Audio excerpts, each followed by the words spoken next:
Hi friends, going to do a little short video on some of the tools that I use as an artist.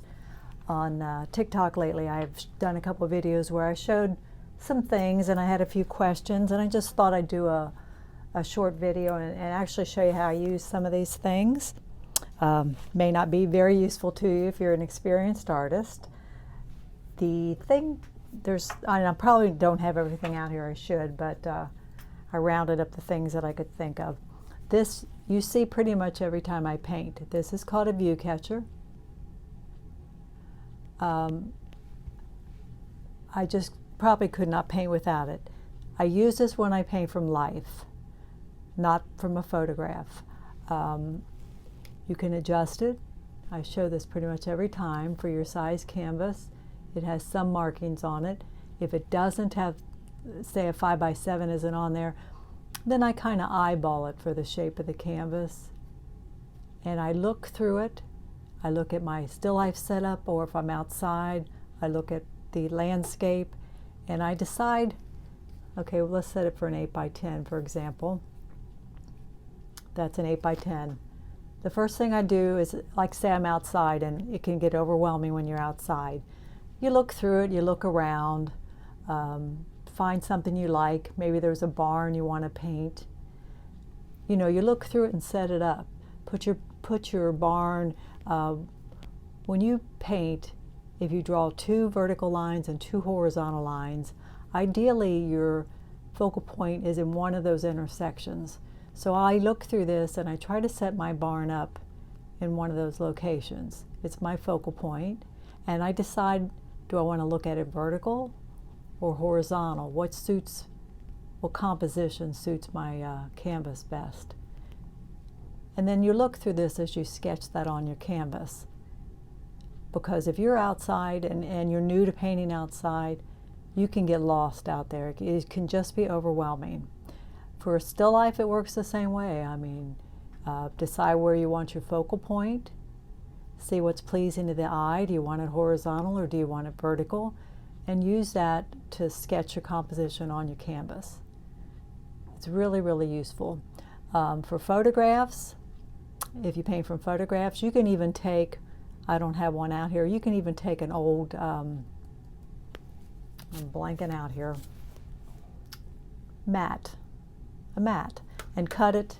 Say this was a mat, you'd cut it into 2 pieces, cut it across the corners, so you have 2 L-shaped pieces, and you can lay those pieces over top of your photo, and adjust it around too. Move it around on your photo and get the best composition you can.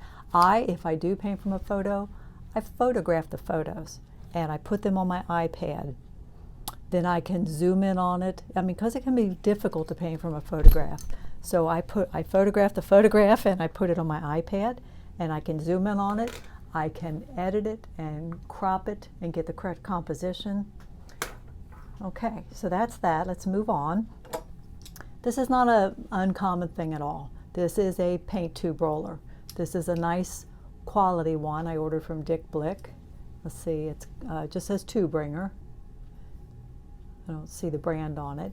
And I'll show you how it works because someone asked. Really simple. It's got you just place the tube in there. This is one I haven't done yet. Okay, and pinch it down tight and then roll it. Okay, I'm going to stop there because I don't want to push the lid off. And this, let me get it up here. This is what it does to your tube. It really flattens it out. I really think it's worth the investment.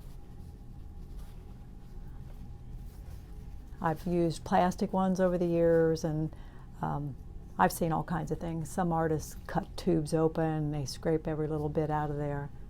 But this does a pretty good job, don't you think? I really think it is a good investment. So that's pretty self-explanatory.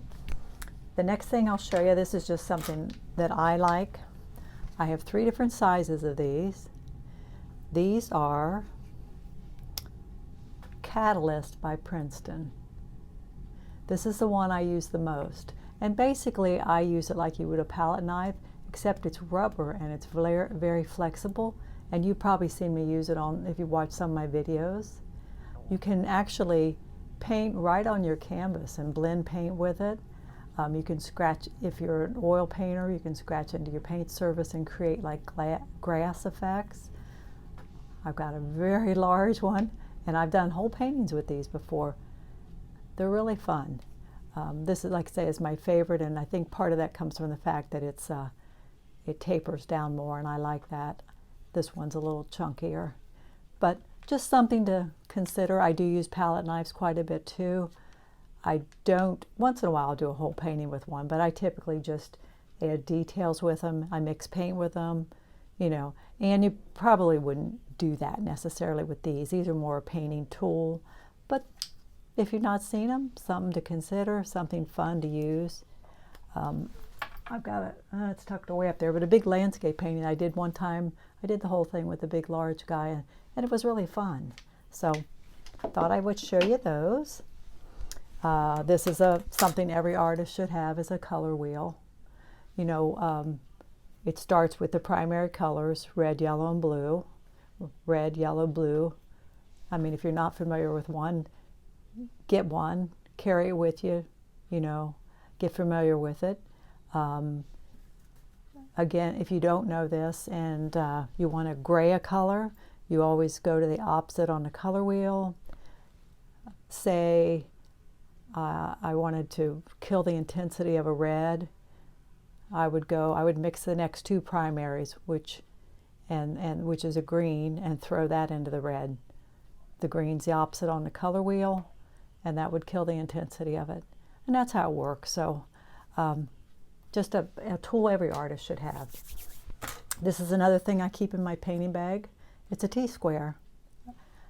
If you're outside and you're doing buildings or whatever, or you're inside and you're doing buildings. I like to do buildings. I'm drawn to a white or yellow building in the sunlight. I can hardly get my gear unpacked quick enough to, I get very excited. Anyway, the way I use it is, I go ahead and I sketch. Sometimes I sketch in pencil, sometimes I thin down paint. If you see me work, I do all variety of things.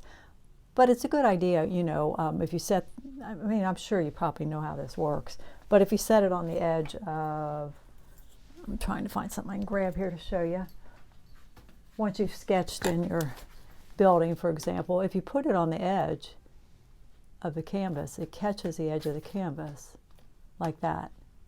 And you can check your horizontals and your vertical. So it's another good tool, you know, just to have in your painting bag, just in case you need it. So you can check, you know, sometimes when you're painting old barns and stuff, you know, the roofs can be saggy and not exactly horizontal.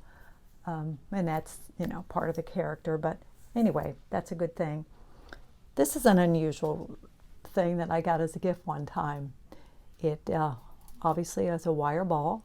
It has more of one flattened side, so it sets nicely. This is a brush holder. You know, you just stick them in there. All different angles. It holds lots and lots of brushes.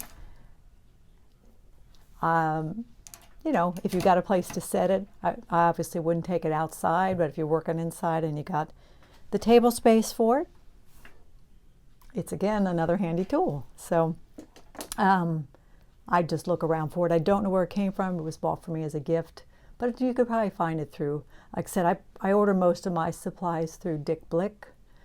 There's Jerry's Artorama, you know, and of course you may be fortunate and have a nice art supply store near you. If you're not familiar with the paints that I use, I mostly use Cobra, which are water mixable oils. I order these from Dick Blick. They are a very nice quality water mixable oil.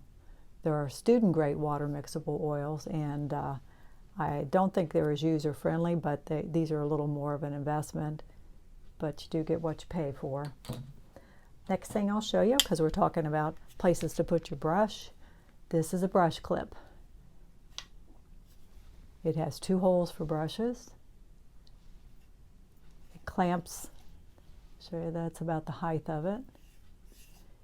It clamps very nicely to your easel. and you can put, you could put brushes clean in one hole and dirty in the other if you wanted, however you want to use it. But I always have it. When I'm set up outside, you got to paint tight as you can, and it's just great. I just clip it to the leg of my easel. I've never had it fall off or anything. It's just really, really wonderful. So you could find that online, easelbrushclip.com. I can't remember the cost. I think they make a single and a double, if I remember correctly. All right. Let's see if all right. There's the label on these. These are Eric Rhodes Value Specs. These are glasses with red lenses. And I did have some people ask about how these work. The way these work is you look through these for value. Okay, when you look through these, everything in your painting becomes a red color. And you can really judge, or say you look at your scene, say you're painting again outside, you're painting a landscape, you look through these glasses and look out there, and everything then obviously has a red tint to it, and you can really judge value better. You can tell, and value is the lightness or darkness of a color. Very, very helpful, because believe it or not, value is more important than color. There's a saying, let's see, what's the saying? Value tells the story and color gets the glory. I believe that's how it goes. So, and I know this to be true, that you can paint really just about in any color if the value is correct. And you can try that out for yourself. Take a little simple landscape, paint it several times and paint it in different colors. For example, say you're painting a landscape and there's mountains in the distance and those mountains need to recede. Typically we would paint them, kind of a gray blue color. But the value is more important than that color. So if you get that value correct, you can take, for example, you can take a photograph, if you paint from photographs, and look through these glasses at your photograph and mix up your color. Say you've got a yellow building, mix it up. Then look at the brush, the paint on the brush, through the glasses, compare it to the photograph, and you can tell how your value is. They make little red lenses. I've got one of those.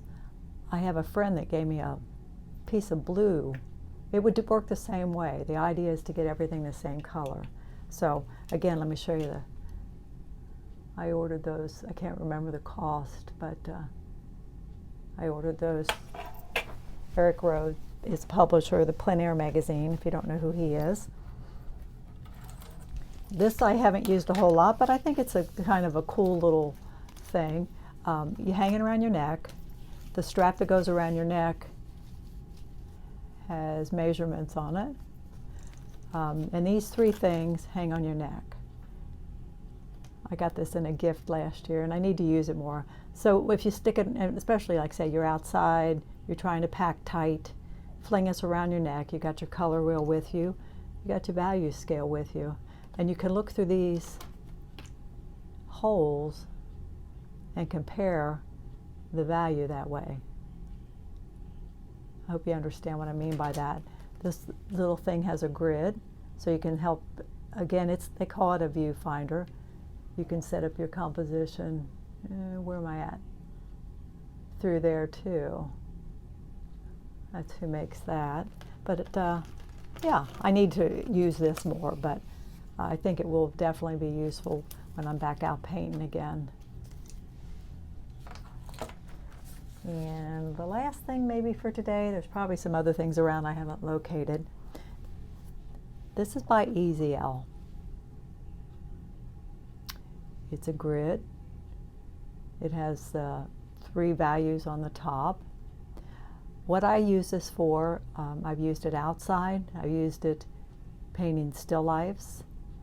It comes with, which is like it comes with a little marker. Kind of see if I could show you how I might use it. Let me bring you down.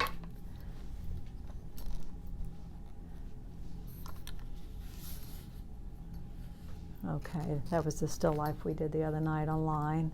But say that wasn't a painting and that was the objects. So you might look through them to set up your composition. Decide where you want your focal point in the painting. And it's not as easy as, it's not easy, let me say that, because if you move one little bit, things really change. But you take the marker and you sketch through there.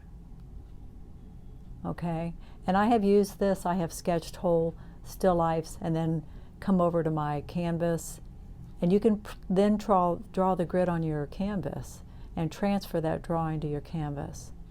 And the really wonderful thing is it's just like a dry erase thing. It wipes right off.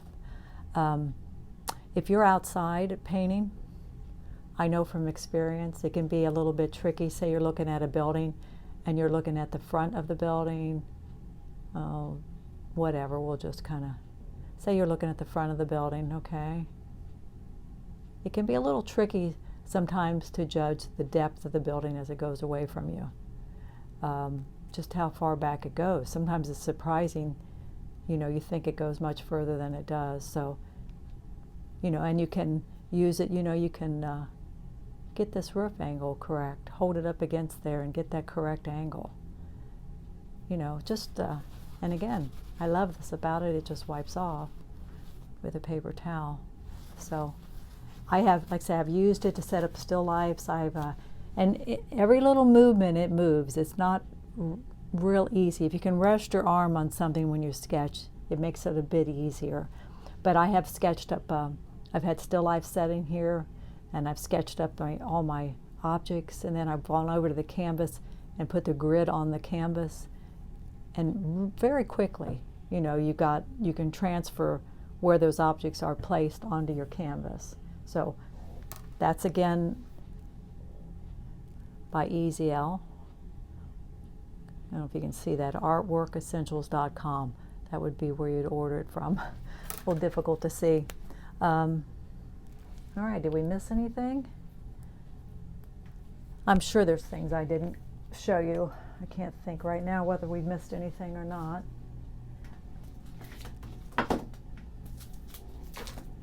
Recommendation on canvases while you're here. Let me show you the ones I've been ordering lately. Because the price point is good and they're a nice canvas. These are Centurion. These are an oil prime linen. They are a canvas on panel,